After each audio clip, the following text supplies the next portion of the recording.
Hey,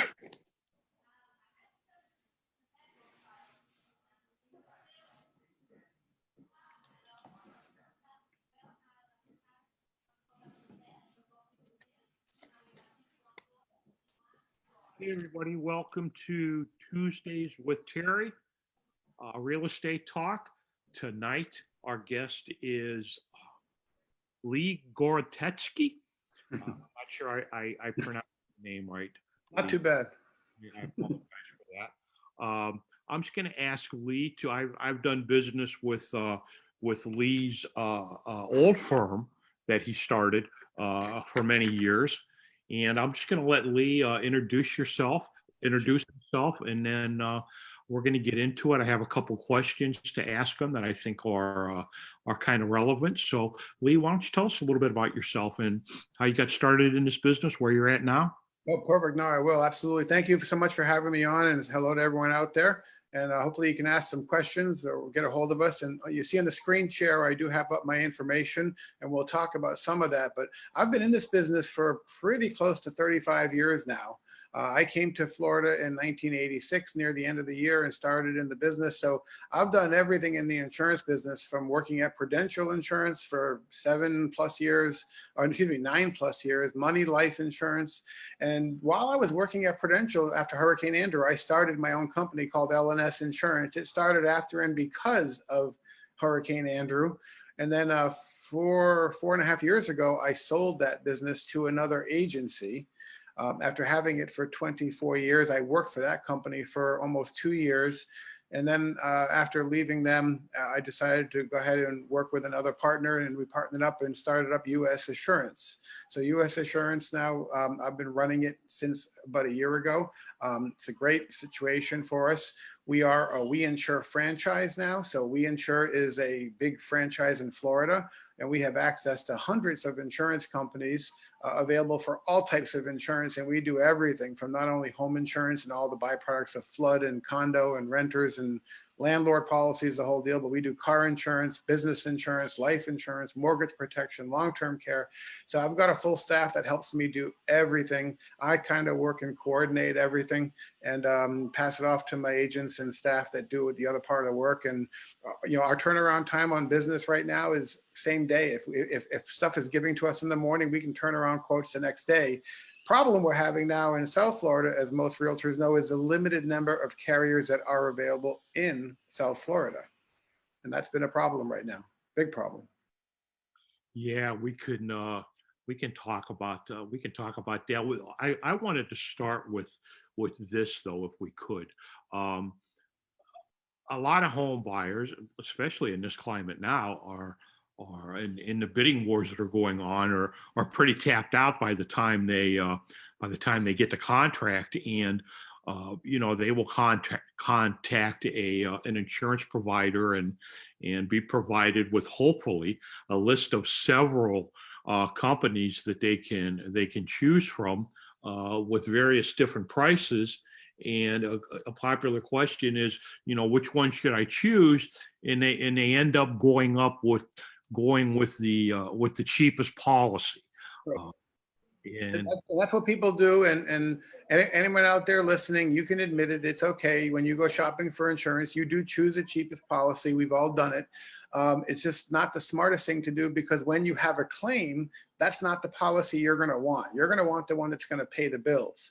And that's usually going to be the higher price policies, but a lot of people are just choosing. So a lot of the companies now, because of the environment that we're in, are doing several things. One, water damage claims, which is the worst claim we have in Florida when there's not hurricanes hitting us. Water damage claims have been for many, many decades and will continue to be the worst claim we have in Florida. But hurricanes, when they come and cause damage, they are the worst that year. But no question, water damage claims are huge. And so a lot of insurance companies now have limited water damage coverage, limiting it to only $10,000. And that's not a lot of coverage. I had a water damage claim in my home before I sold it last year. And it was before my daughter got married. It was a $60,000 claim. All I tell people is thank God I had a good insurance agent myself, because I had a great policy, never worried about anything. The whole thing got paid. All I had to worry about was my deductible. And we decided to upgrade our tile in the house because the whole house had to have all new tile put in, and we upgraded it. We paid a little extra out of our pocket. And then the house looked so nice, we sold it last year in the COVID. But I never worried about the coverages because I knew what I had. And most people, when the claim occurs, they start saying, "Oh my God, what am I going to do now?"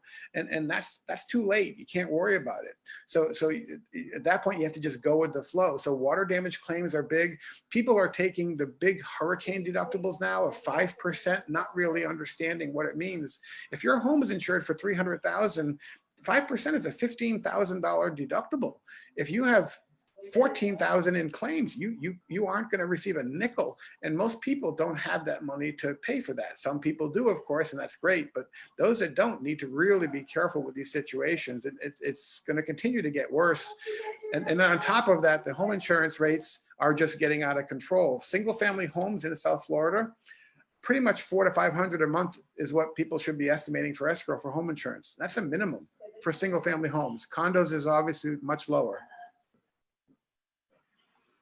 You know, we decided last year that we hadn't looked at the policy in a while, and we pulled it out and looked at it, and found that we were underinsured for one thing, for replacement value.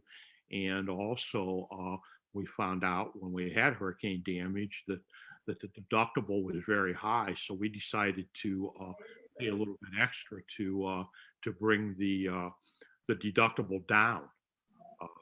And I think that I don't think I'm alone in. No, I tell most people, so it's different how much money you can save. And for some people, it does actually make sense. But for many people, it does not. The hurricane deductible, if you go from 2% to 5%, is typically a $500 savings, give or take. But to go from a $6,000 to a $15,000 deductible, the math will make sense over the long haul. The problem is, what if the claim occurs in those first 2 or 3 years? And what if you have 2 or 3 claims in those 15 to 20 years? You don't really benefit by it. And most people can't handle that kind of cash outflow. So if you can, then it's fine to do that. And as long as you understand it. Problem is, most people, and what I'm seeing in the industry a lot, is mortgage brokers are working with insurance people, and they're telling the insurance people, give me the cheapest quote, give me no coverage, strip it down, give me the 5% hurricane deductible, and that's what we're going to present to the client. And that's what the client ends up buying, because the client just says, they're just given the policy saying, here you go. People who don't get educated, don't understand, have problems. And this is where a lot of people are. Then they come with claims, and then they have problems. Or when people get dropped with coverages, there's so many situations we can go into tonight to kind of, because I have 3-4 hours of information. But what other questions did you want to go through? Well, we touched on it briefly earlier, the changes in the insurance industry. On a personal note, I think we have Tower Hill. Mhm. Our premium went up 40%. Yeah. Without any. Yep. And I tell people, so Terry, I'll say it here to everyone listening in. If you get a renewal, be happy you got a renewal, because you have a choice. You could keep it, you could shop it, you could try to make some adjustments to it, but you got a renewal. That's a huge plus right now in South Florida, Dade, Broward, and Palm Beach counties. Other parts of the state, it's very different. And we can certainly go over that. But when you get a renewal, you're thrilled. A lot of people now, 53,000 people just got non-renewals from 3 different carriers through the end of June. More carriers are going to be announcing non-renewals coming up. Here's another problem that a lot of people don't realize in the industry. Costs of everything have gone up. That includes building costs and so forth. So the insurance companies have now all this year adjusted what we call the replacement cost estimators, or the RCEs. You probably know them because lenders usually ask for them. So several things have changed. One, as of July 1st, no one can ever ask for an RCE ever again. We can't give it to the client. We can't give it to a lender. By law, as of July 1st, it's no longer allowed to be handed out. But the insurance companies and the agents, we're required to insure a home at 100% replacement cost. But because the costs have gone up, when I did the classes that I teach a 3-hour CE class for realtors. I used to give them a formula. The formula was basically take the square footage of your home under air times $150. So Terry, if you have a home that's 2,000 square feet under air times $150, we insure your home for 300,000. Today, that estimate is now $200 a square foot. So now we're insuring the same home for 400,000. That's what they're estimating the homes to be costing to rebuild. We've had some cases in Port St. Lucie and other areas where the replacement cost of the home is more than the sale price. But that's what the insurance companies are doing. We have no control over it. We have to do the replacement cost estimators. The information comes from the property appraiser website, Zillow, et cetera. If we don't do it, the company is going to change it after closing anyways. And that's why I tell people, if you get quotes from different agents and it's the same company but different prices, something is wrong. Usually the cheaper one is wrong in most cases. That's typically how that works. So it's really a crazy scenario that goes on with the scenario. So, but imagine now those 53,000 people that all got dropped by their carriers, if they're all dropped for 300,000 of coverage, what that really means, you have to understand the insurance company's perspective. When they non-renew you for what they call exposure management, what they're saying is, we can't give you an increase big enough to justify keeping the policy. So their increases were going to be that significant that they couldn't even keep them because it wasn't enough. And that's all done by actuaries in their home offices. So these are all math calculations. So now when the person goes shopping for insurance and they were paying, let's call it $3,000 a year for home insurance, which they thought was exorbitant. Now they go shopping for a new policy with our limited number of carriers, in some cases limited coverages like water damage, unless we go with Citizens, and we can talk about that, okay? And they go with coverages now having to be at 400,000 of coverage, and when their policy is worth 3,000, now they have to get new inspections, wind limits 4 points, and now their premiums are 6,000. They're getting 100% increase. And that's why the company's doing a 50% rate increase wasn't enough. You got a renewal. You should be thrilled with that. Not that you are, and obviously we're sarcasm yet a little bit, but you got a renewal. You could still shop it out and see if there's something better out there. I've done that for a lot of people. I'd say 80% of the time, I tell the person there's nothing we can do. We can certainly try to do things with your policy, depending on situations and so forth, but be glad you got the renewal. And people are upset about it. And I've gotten 3 calls just yesterday and today, people who have $2,000 a year increases in their premiums. And when you have a mortgage escrow, you have to realize those escrows are going to be double, because the lender is taking the escrow not only for the shortfall for the premium increase this year, but they're also estimating it to be that again next year. So they're taking $4 grand. So now you have over a $300 a month increase in your mortgage payments above where they were. A lot of people aren't going to be able to afford this. So it's going to be a predicament. Now, most people know that the insurance bill passed in Tallahassee this session. The House and Senate passed a bill. The governor signed it. It was designed to prevent rates from going up in other situations. So I don't know that it was going to do what it should have done. But we would see. But the 2 areas of that the bill did take care of. So for all your listeners, you need to really see this, because it all just got nixed yesterday. And I put a blog up on my LinkedIn. So my LinkedIn is under my name if anyone wants to go to it.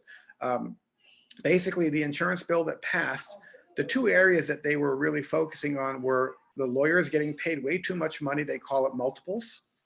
And so that was eliminated or brought way down. I don't even know the details of it, because I don't know how the lawyers get paid, but they get paid a lot. I know when a lawyer submits 10 claims, if they win 2, they're making money. So they don't care what they win or lose. That was eliminated. And the second thing that was eliminated was roofers and contractors have been door knocking, door to door, public adjusters saying, your roof has damage. We can get you a free roof from your insurance company. Yes. And they're putting stuff on your doors. People have probably seen it on their own doors. Well, that was no longer allowed. A court case came up, and a judge has now sided with a contractor or a roofer, saying the bill that just passed and signed by the governor is now null and void until they make a further decision. He's nixed the bill. So now no relief will come. And the rates are going to continue to skyrocket. Now, rates were going to increase this year anyways. So you're seeing the 20, 30, 40% increases and or people getting non-renewed and having to reshop, which means bigger rate increases for some people. I have someone now who was paying 4,000, her new price is 8,000. And that's what people have to deal with. And some can afford it and some can't. And people make decisions on their homes because of it. So it's really becoming a huge, huge issue. So what's going to happen with this court case, I don't know, but I was shocked when I saw it. Now, for those people who don't know about insurance fraud in this country is still second only to tax evasion. Now, 8% of all of the insurance claims paid out in the country come from the state of Florida, which is not a huge number. It's a big number, but it's not a huge number because we're a big state. We're 2 time zones and so forth. So Florida's a big state. But here's the catch to this. Even though 8% get paid out in the state of Florida, 74% of all litigation in this country comes from the state of Florida. Wow. And that's the reason our insurance rates are so high. It's the litigation and fraud because these lawyers, public adjusters, roofers, contractors are putting in so many claims. Right now, I can tell you these big law firms that you see on TV putting out their ads every day, the insurance companies have their own lawyers and adjusters on staff that only handle those law firms. They put in so many claims that people are specialized in handling that law firm's incoming claims because they'll just keep throwing them in and throwing them in and throwing them in. And some people are winning and getting paid, but the lawyers don't care because of this multiple of as to how they get paid it doesn't matter if they put in 10 claims. If they win 4 of them, they're a huge winner, huge winner. Roofers and contractors now are so busy and they're still door knocking public adjusters. And we had someone come to my house before I sold it. They said I could get a new roof. I said, really? How am I going to do that? Well, you have a roof claim we can get you. I said, how do you know I have a roof claim? Have you been on my roof? Because that's private property. I don't think you're allowed on my roof. This is stuff that's going on every day in neighborhoods. That's why it's a problem. But the judge put a stop to it and now we'll see what happens. But as of right now, that bill is dead. So no relief is in sight. Also coming around some of these roofing companies door to door, trying to get people to use a PACE loan to do. Yeah, I've heard that too with the PACE loans. Same scenarios, and I think they're good when they're good, but people don't realize these things are liens on their properties, and when they sell them, and it's a to pay back whatever it's not. And I don't think people realize that when they do it. They're not really being educated well. But yeah, they're door knocking for all this stuff right now, and they shouldn't have to door knock. I mean, run some ads on TV, pay for a plane to fly overhead, but they shouldn't be door knocking to people's doors saying we can get you a new roof, and it's crazy out there. And one more thing I want to throw out there for you is October 1st, the flood maps in Florida are changing. Now, the date could change, but October 1st is still the date. So I'll give you the generic numbers, and these are just generic numbers. In the state of Florida, first thing I always like to tell people is that everyone's in a flood zone. There are no exceptions. Anyone who doesn't believe me listening on Facebook Live, just close your eyes and imagine the state of Florida. You're living on a peninsula surrounded by water. We have lakes, canals, intercoastals, man-mades, and the Everglades. There is never a chance in Florida you're not near water, even if it's 6 to 10 feet below you and you can't see it. So the state of Florida is a flood zone without exception. That being said, we have 2 main zones, X and A. So X is a zone that doesn't require insurance. It's considered low risk. A lot of realtors and mortgage brokers say, oh, you're not in a flood zone, but you are. It's just considered low risk. Prices are cheap. But when you're in the A zones, and there's several AE, AH, and AO, those rates are now required. So in Broward County, less than 10 years ago, maybe 7 to 10 years ago, the maps changed. And Broward County used to be 70% zone A and 30% zone X. At those map changes, it reversed.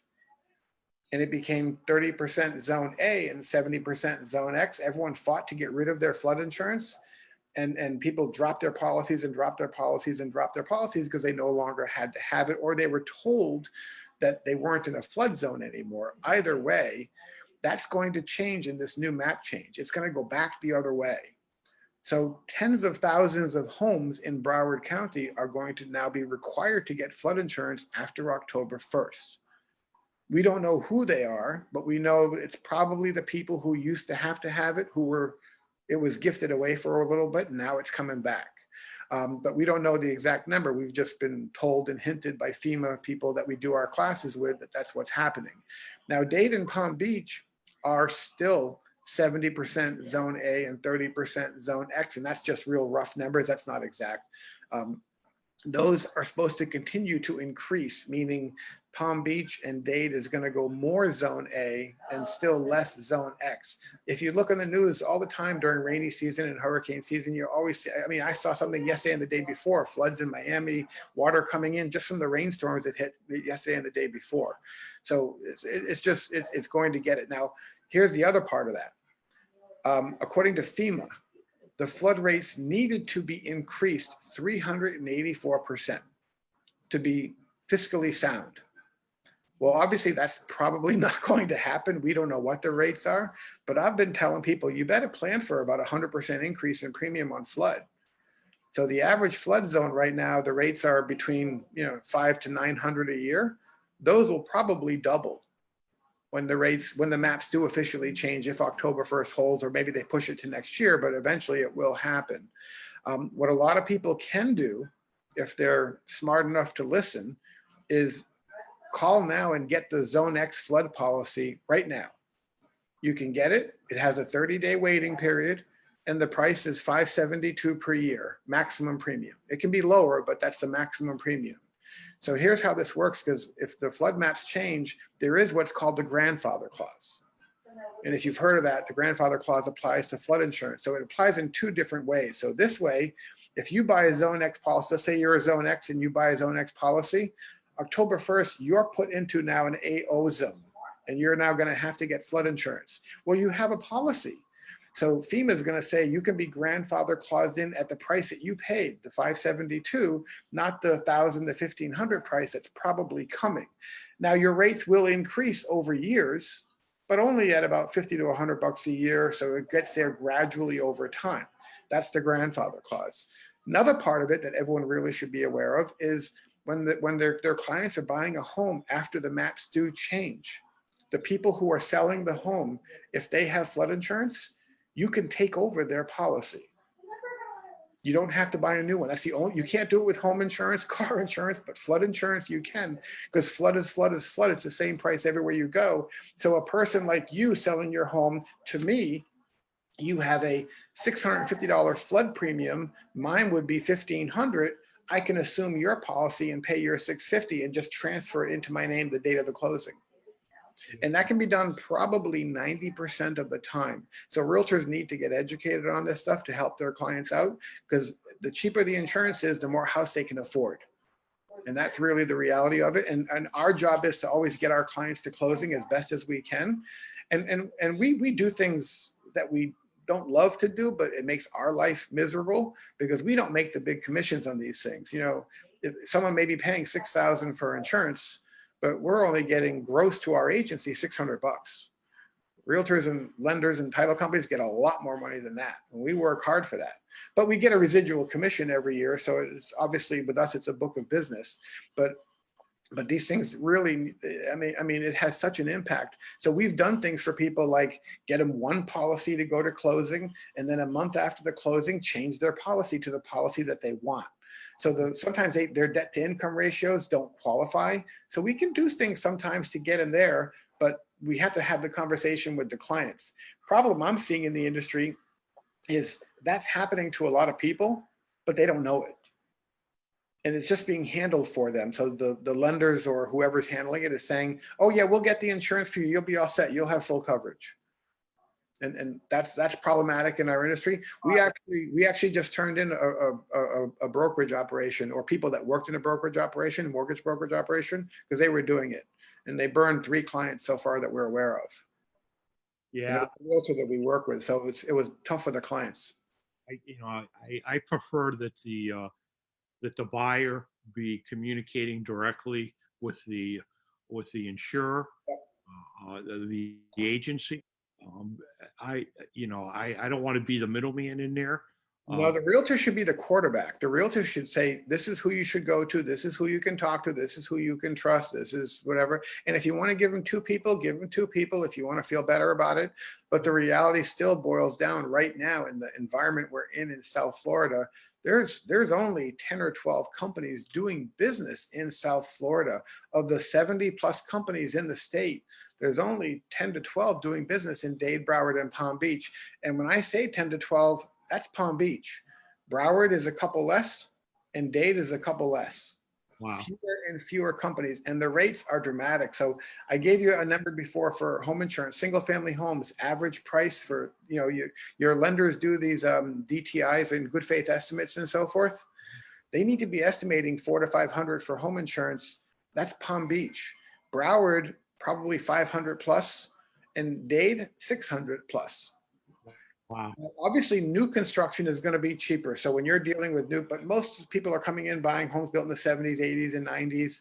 And that's why you've got to be figuring on much higher numbers. Otherwise, the deals don't get to closing. We've had people call us and we've given them quotes for 6,000, 7,000. And we get a call from the lender saying the insurance has got to be 4,000. And I said, well, it's got to be, but it can't be. It doesn't matter what it's got to be.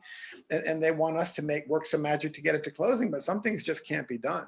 And that's a shame for the customer having to find out. And we're having so many deals now. I know you guys have deals fall apart because there's 10 offers coming in on a home and they're making a decision on the one offer they're going to take. But then we're seeing a lot of deals fall through because of what we see, which is their DTIs aren't qualifying, and it's becoming problematic. And we're having to insure the home so high. More houses, even though the market is really hot, we are seeing a lot of properties come back on market. Yeah. Not getting to the closing table. Lee, we've done a half hour and Oh, wow. Okay. touched on a lot of the things that I wanted to discuss. We're going to have to do this again, maybe in a couple weeks, if that's okay with you. No, absolutely. I think, realtors need to be educated and get informed and don't get too involved in your client's business. I see a lot of realtors who want to babysit their clients and do everything for them and even make decisions for them. That's scary to me because from my perspective, I feel bad for that realtor only because when that client has a claim, they're going to sue the realtor for giving insurance advice. Yeah, I don't have an insurance license. I don't want to be given. I don't have I'm not a member of the bar. I don't want to be given legal advice. I don't want to be given. I mean, I'm glad to try and explain things, but people have to make their own. People have to make their own choices on what's best for them, and everybody's situation is unique. Yep. And I want to encourage anybody that's listening tonight or watching this on a replay that we just basically touched on a few items. We'll come back and talk some more, but give Lee a call. He'll be glad to explain anything to you, and I know that I've done business. And just real quick, I want to go one thing on the screen share because people should know this is about our 4-point inspection in Florida. And I can go through this with anyone who wants to reach out with me. We can go through this next time in more detail. But under the roof section, you really got to focus on that one section there, the bottom 2 lines where it says a roof should last. A flat roof should last 20 years, a shingle 30, and tile roof 50. No one in the insurance industry gives a rat's butt about that. The bottom line is the most important line. A roof should be replaced.